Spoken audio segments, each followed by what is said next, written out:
rural electrification programs in Turkana. Madam Speaker, people don't think of Turkana as a great potential, as having a great potential for development. And when you bring electricity, Madam, this is a very big trigger for development in Turkana. Turkana is a very, very rich country. When you go there, some people just look at the heat. But Madam Speaker, apart from the heat, there is a lot of wealth underground. There is wealth of oil. There is wealth of water. There is a whole lake underground in Turkana, Madam Speaker. And I hope that this statement, which is seeking for the rural electrification, they used to be much more active than the Kenya Power themselves. But I want them to wake up and impress us by taking steps to activate the REREC. This is now a new one called Rural Electrification and REREC. They should take up steps to activate the electrification in Turkana.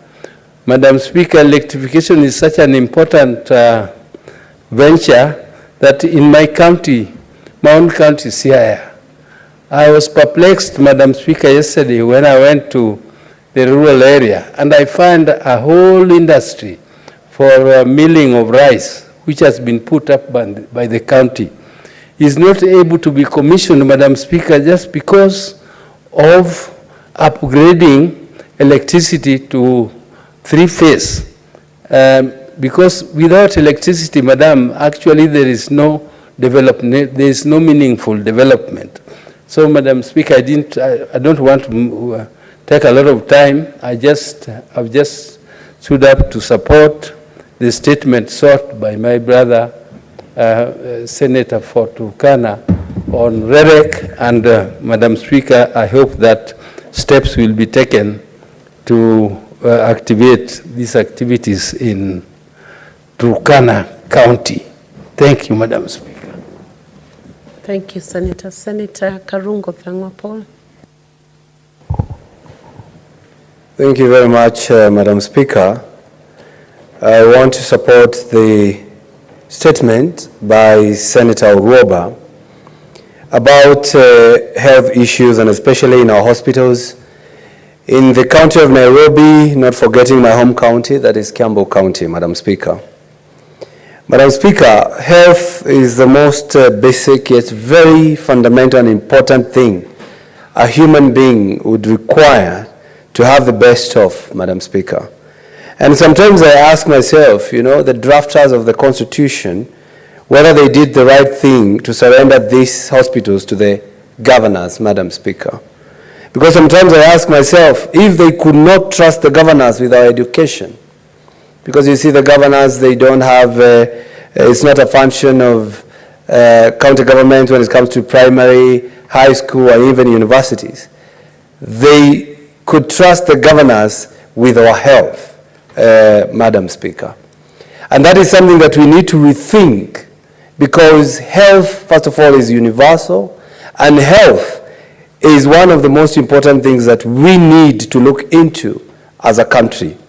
And I want to thank the Committee on Health, Madam Speaker, because we have taken some statements to them.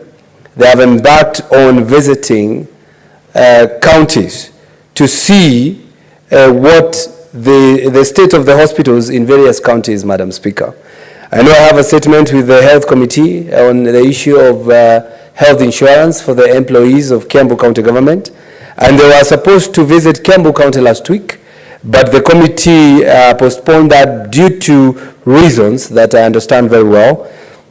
So, Madam Speaker, I believe standing committees are the committees that are going to assist this Senate to do its oversight mandate. Because as I always say, the committee, CPIC and CIPA committees are mere morticians, Madam Speaker, because they only check what the Auditor General has said. If the Auditor General says this county had no fault at all, we will do nothing as those committees, Madam Speaker.